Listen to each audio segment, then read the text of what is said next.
So first, a little bit about the Campaign for Better Care, which now has a coalition with more than 150 national, state, and local allies from around the country.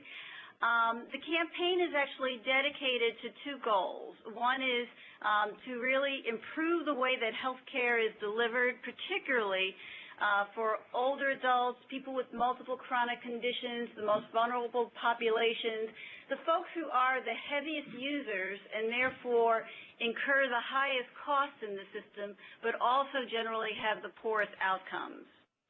And our second goal is to reshape the healthcare system in ways that actually get us to better care and lower costs, and to care that is really much more responsive to what patients themselves say that they need.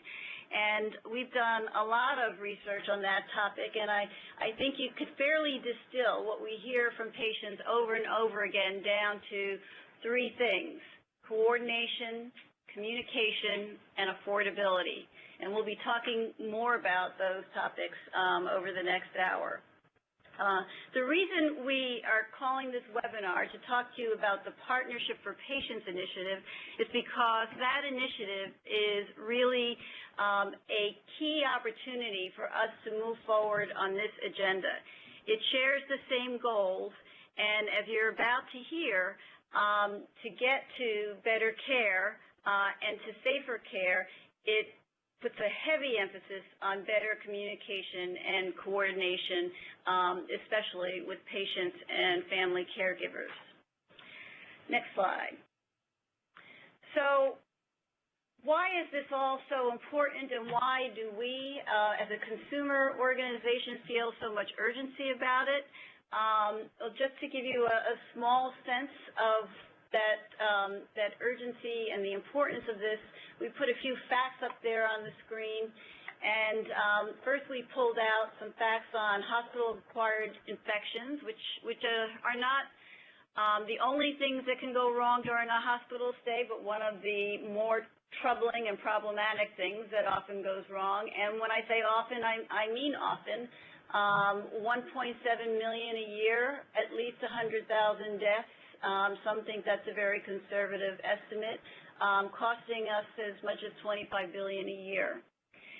And equally important are the problems that occur when people get discharged from a hospital without the information or the right follow-up they need to get better and to keep themselves well. And it leads to a lot of preventable readmissions.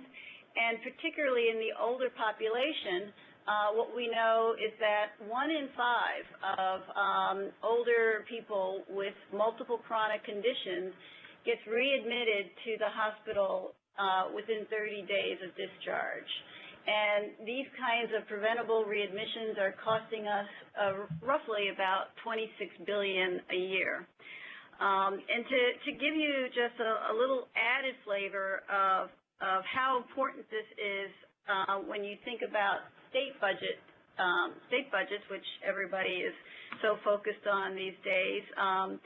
The older folks who are part of Medicaid, the dual eligibles, who are both eligible for Medicare and Medicaid, while they make up only 18% of Medicaid enrollees, they account for almost half of Medicaid spending.